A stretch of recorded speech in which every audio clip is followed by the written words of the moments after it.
창세기 11장 우리 말씀을 함께 나누겠습니다.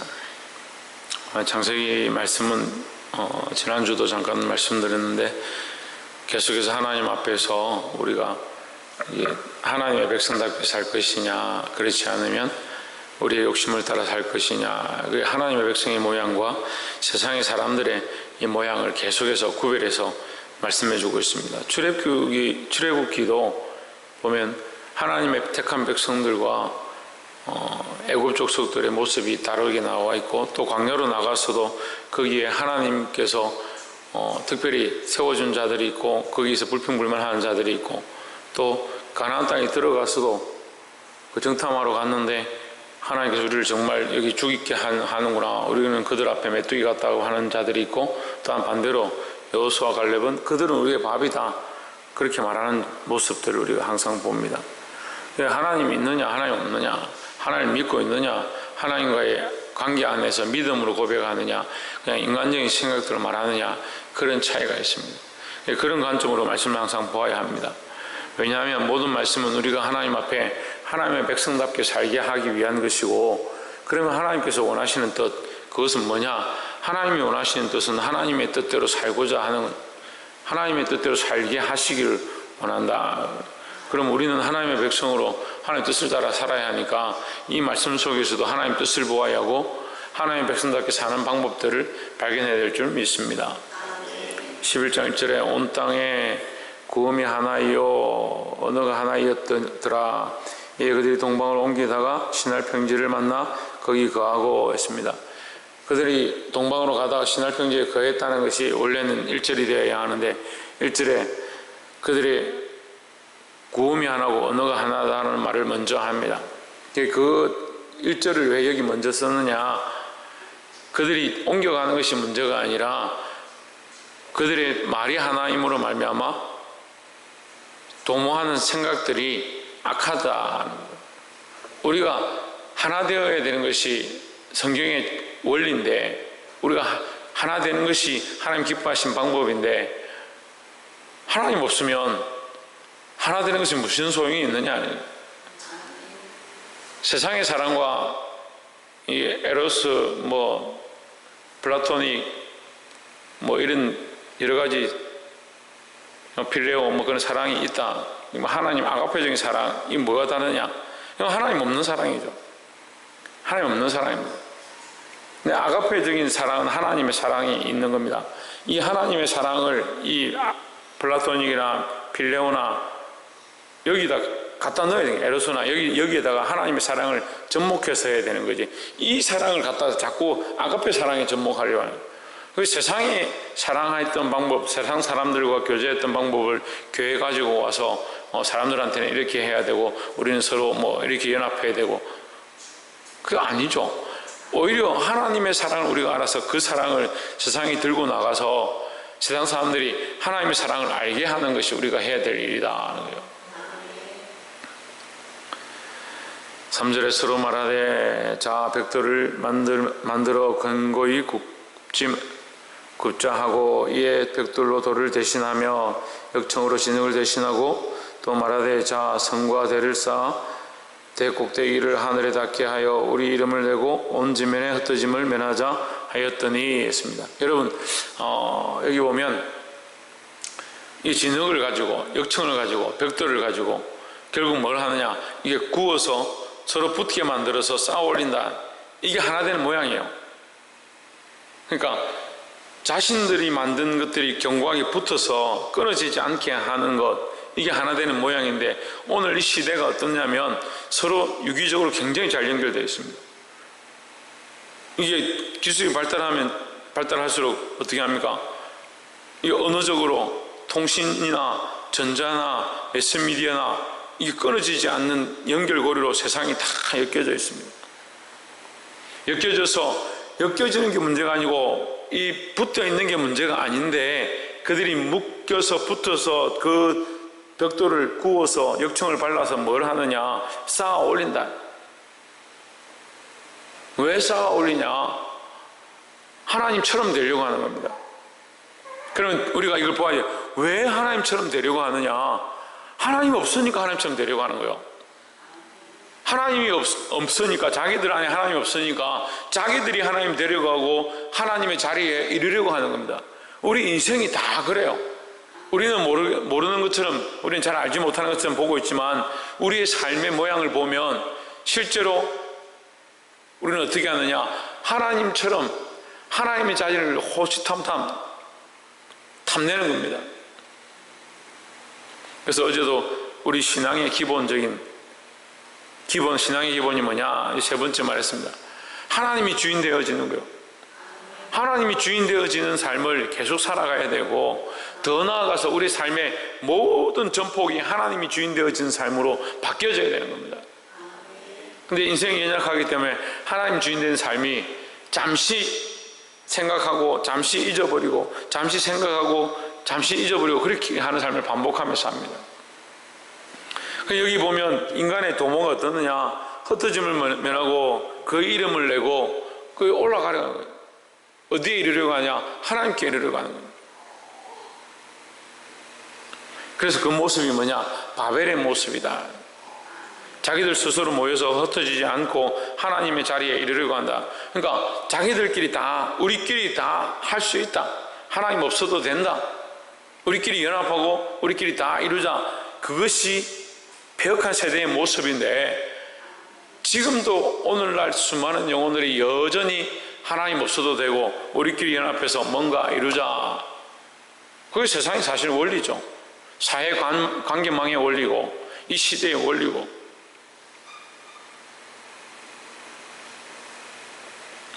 깨달아 알게 되기를 주 이름으로 축원합니다. 제가 참 안타깝습니다. 나라가 이렇게 무너져가는 것, 교회들이 이렇게 무너져가는 것 참 안타깝습니다.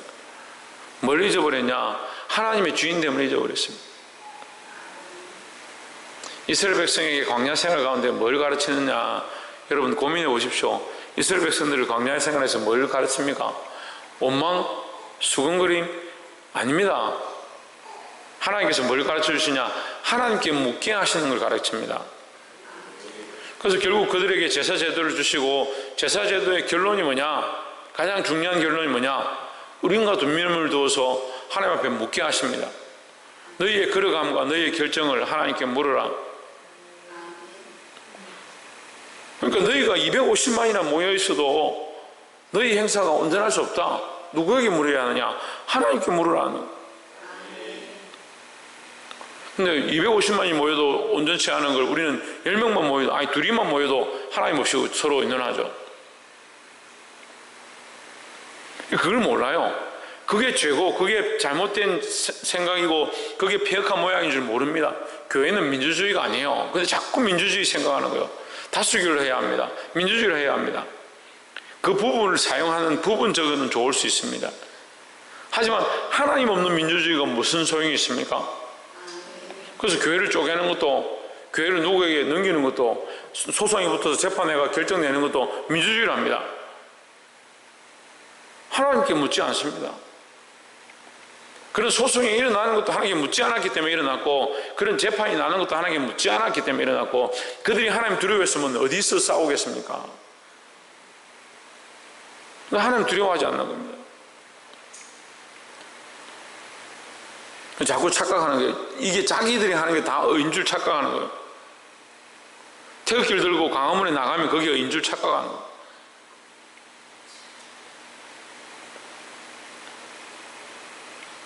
제가 어제부터 계속 참고 있는데 너무 속이 상해요. 그 입에서 나오는 말들이 이단에서 말하는 거 똑같아요. 하나님 두려워하지 않으니까 아무 말을 막 하는 거죠.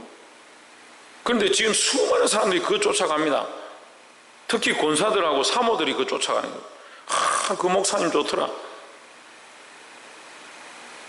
하나님 앞에서 비춰보라니까요.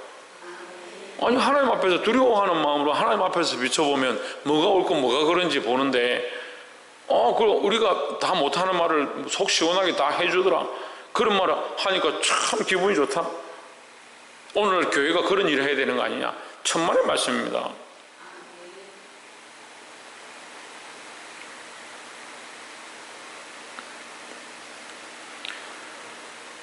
우리의 관점과 우리의 목적이 아니라 우리가 쌓아가는 것이 아니고 우리 인생의 목적들이 인생이 되면 안 되고 하나님의 뜻을 세워가는 데 목적을 두어야 한다는 겁니다. 6절에 여호와께서 이르시되 이 무리가 한 족속이요 어느덧 하나님으로 이같이 시작하였으니, 이같이 시작한 게 뭡니까? 자기들끼리 하나 되려고 하고 자기들끼리 높아져서 하나님 없는 것처럼 살아가는 모습이다.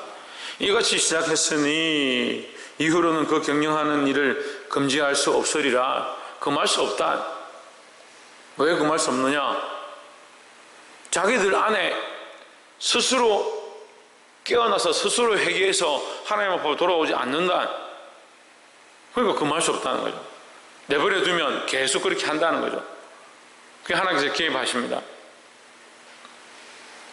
자, 우리가 내려가서 거기서 그들의 언어를 혼잡게 하여 그들로 서로 알아듣지 못하게 하자 하시고, 8절에 여호와께서 거기서 그들을 온 지면에 흩으심으로 그들이 성쌓기를 그쳤더라 하십니다. 9절, 그러므로 그 이름을 바벨이라 하니 이는 여호와께서 거기서 온 땅에 언어를 혼잡케 하셨습니다. 여호와께서 거기서 그들을 온 지면에 흩으셨더라 했습니다. 자, 우리가 또 보아야 합니다. 그럼 하나님이 왜 언어를 흩으셨느냐?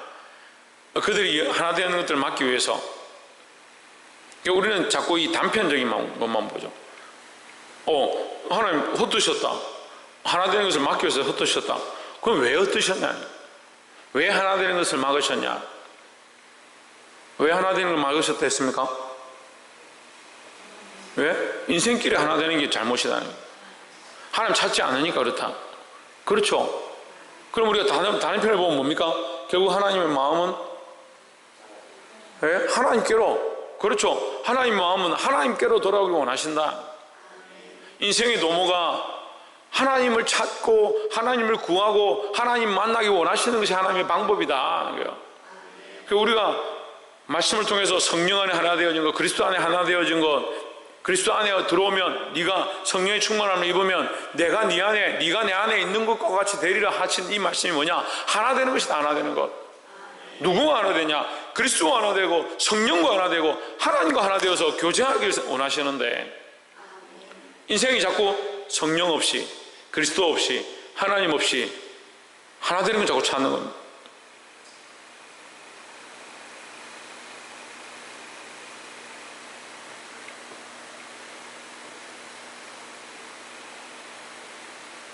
여러분, 한국 교회가 회개해야 되는데 뭘 회개해야 되느냐? 하나 된 것을 회개해야 되는데 왜 하나 된 것을 회개해야 되냐? 하나님 없이 하나 된 것. 그러니까요, 노회장을 뽑는데 금권이 오가고요, 총회장을 뽑는데 돈을 수억씩 쓰고요, 그러면서 자기들 하나 됐다고 합니다.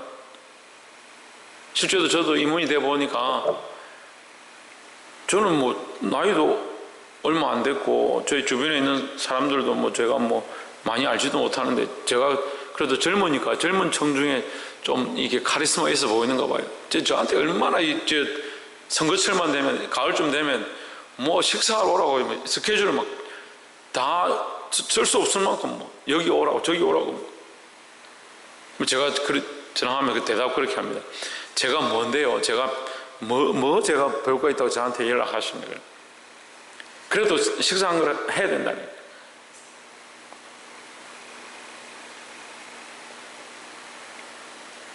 아니, 그래서 뭘 하냐고요? 더 심각한 얘기를 하고 싶은데, 교회 안에 일어나고 있는 더 안타까운 마음들을 얘기하고 싶은데 제가 다 말할 수 없습니다. 그럴 시간도 없을 뿐더러 그렇게 말한다고 해서 여러분들이 당장 알아듣고 이렇게 하면 안 되는구나 하지도 않을 거고, 그건 여러분 스스로 영안을 떠야 되고 눈을 떠야 되는 거예요. 내가 하나님의 일을 하고 있는가, 사람의 일을 하고 있는가, 내가 하나님 안에서 하고 있는가, 사람 안에서 하고 있는가, 내가 성령의 인도하심에 따라서 하고 있는가, 내 마음의 기쁨을 따라 하고 있는가. 내 마음이 기쁘고 내 생각에 집중해서 해보니까 이게 옳다라고 하면 그게 옳은 게 아니에요.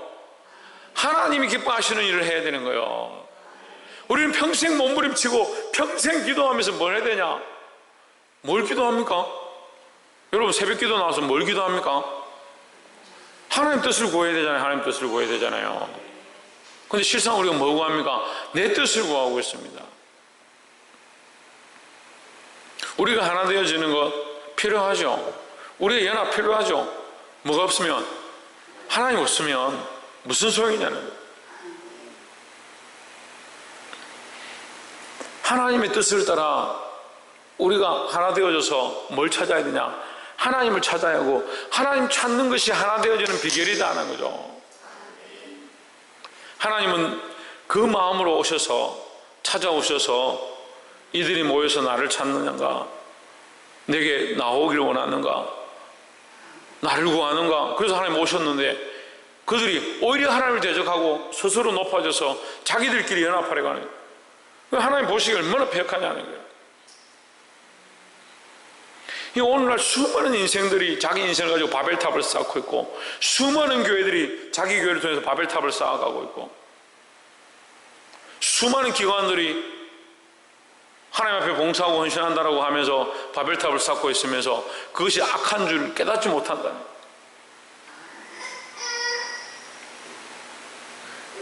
보게 되기를 주 이름으로 축원합니다. 여러분, 그래서 우리가 다 악하고 하지 말아야 된다는 게 아니라 거의 하나님 찾는 것을 다시 회복해야 된다는 거죠. 우리의 삶 가운데 하나님 찾는 것, 우리 인생 가운데 하나님 찾는 것, 교회 가운데 하나님 찾는 모습들이 더욱 회복되기를 주의 이름으로 축원합니다. 마지막 29절에 아브라함과 나홀이 장가들었으니 아브라함의 아내 이름은 사레며 나홀의 아내 이름은 밀가라. 하란의 딸이요 하란은 밀가의 아비며 또 이스가의 아비더라 했습니다. 자, 우리가 이제 이 기록들을 계속 봅니다. 지금 가나안 땅에 왔더니 셈 족속들에 대한 이 후예들에 대해서 족보를 계속 기록하고 있습니다. 지금 10절부터 해가지고 25절까지 데라에 이르기까지, 끝에 이제 아브라함까지, 아브라함과 롯에 이르기까지, 롯에 이르기까지 이 족보를 다 기록하고 있습니다. 그러면 우리는 성경을 읽으면서 이 족보를 왜 기록했느냐? 어떤 사람이 성경책 보다가 족보만 없으면 좋겠다, 누가 누구를 낳고 누구를 낳고 왜 다 기록했느냐, 그런 얘기를 하는데, 그 족보가 없으면 뭐가 없습니까? 결과가 없죠. 결과가. 족보가 없으면 혈통이 없고, 족보가 없으면 결국 누가 없습니까? 예수 그리스도가 날 수 없습니다. 예수 그리스도가 날 수 없으면 결국 그 혈통 가운데 우리도 존재할 수 없고, 그 혈통이 없으면 우리도 예수님을 만날 수 없다 하는 거예요. 그러니까 이 혈통을 통해서 하나님 우리에게 은혜를 베풀어 주시는 겁니다. 그러니까 하나님은 이 족보를 통해서 뭘 하시느냐? 은혜의 계획들을 이루어 가는 겁니다. 하나님의 계획은 결국 우리가 방황하고 죄로 잘못된 길 가운데 있다 하더라도 결국 돌아와서 하나님 구원의 일을 이루시기 원하신다. 그래서 아브라함을 보내시고 아브라함을 통해서 믿음의 조상, 복의 근원을 되게 하시고, 그로 말미암아 수많은 생명들이 하나님 앞으로 돌아오게 하시는 일들을 하기 원하신다는 거죠. 그래서 우리가 하나님의 마음을 이렇게 볼 수 있는 겁니다. 그래서 성경을 보고 이 족보를 보고 뭘 봐야 되냐? 하나님의 마음이 이 일을 통해서 우리에게 구원의 일들을, 구원의 계획들을 이루어가고 계시구나. 이 성경의 모든 족보를 통해서 결국 그리스도가 오신 것처럼 오늘 이 작은 부분은 아브라함이 왔습니다. 아브라함을 오게 하시는 이가 누구냐? 하나님이시라는 거죠. 그 아브라함을 보내서 그 아브라함을 통해서 많은 민족이 그로 통해 나고 바다의 모래같이 하늘 별처럼 많아질 것이다. 믿음의 조상의 자리를 그에게 허락하십니다. 그게 하나님의 은혜의 계획이고 방법이다라는 거예요. 인간의 도모하는 것이 하나님 없는 것처럼 하나 되어지고 하나님 없이 자기들끼리 연합하려고 하니까 하나님께서 은혜의 계획을 더하시는 것이 이 아브라함을 보내시는 족보의 모습이다. 우리에게도 이런 일들이 계속하고 계시는 겁니다. 우리를 위해서 그리스도를 보내시는데 이 족보회를 통해서 결국 그리스도가 나게 하신. 그래서 마태복음 1장이 뭐요? 족보의 시작이에요. 누가복음이 족보로 시작되어지는 거예요. 마태복음은 요셉의 혈통의 족보고 누가 보면 마리아의 혈통의 족보. 그래서 결국 누가 나게 하냐? 요셉과 마리아가 나고 결국은 거기서 예수 그리스도가 나게 하셔서 하나님의 계획이 뭐냐? 실제로 존재하는 자, 그 혈통에서 난 자, 그를 통해서 구원의 일을 행하시는 하나님의 섭리를 보여주신다는 거죠. 인간의 도모는 악하고 인간은 인간적인 일들을 하고 서로 연합하려고 하지만 하나님은 그 안에서 계속 구원의 일들을 이루어 가신다라는 거죠. 우리는 뭘 봐야 합니까? 하나님의 이 거룩한 계획들을 보아야 합니다. 그래서 우리의 도모를 벗어버리고 나의 계획을 벗어버리고 우리끼리 하나 되려고 하는 것을 벗어버리고 그리스도 안에 들어와서 그리스도 안에서 하나 되려고 하고 하나님의 뜻을 보고 하나님이 은혜를 더하시고자 하는 그 계획들을 보고 그 앞에 순종하는 모습들을 가져야 한다는 겁니다. 말씀을 맺겠습니다. 사랑하는 성도 여러분, 인간의 도모는 악하고 연합해서 하나님에게 이르려고 하는 그런 교만함들을 항상 보이고 있습니다. 우리 인생도 마찬가지입니다. 하나님 없는 것처럼 우리가 주인인 것처럼 우리가 인생의 왕인 것처럼 자꾸 착각하고 삽니다. 하지만 하나님 우리를 향해서 구원의 계획들을 계속 보여주고 계십니다. 그럼 우리는 어떻게 해야 되냐? 하나님 앞에 돌아와야 되죠. 하나님 앞에 우리의 삶을 맡겨드려야 되죠. 하나님의 그 계획 앞에 오히려 쓰임받는 자가 되어야 되죠. 그런 마음으로 기도하시고 하나님 앞에 날마다 더욱 맡길 수 있는, 오늘 기도할 때 반드시 여러분, 하나님 우리의 뜻과 계획, 내 생각과 내 명철을 의지하지 않고 하나님의 뜻과 계획, 하나님의 명철과 지혜를 의지할 수 있는 저희가 되게 도와주시옵소서. 날마다 그것을 구하게 도와주시옵소서. 그것을 분별하게 도와주시옵소서. 그렇게 기도하는 저와 여러분 되시기를 주의 이름으로 축원합니다. 기도하겠습니다.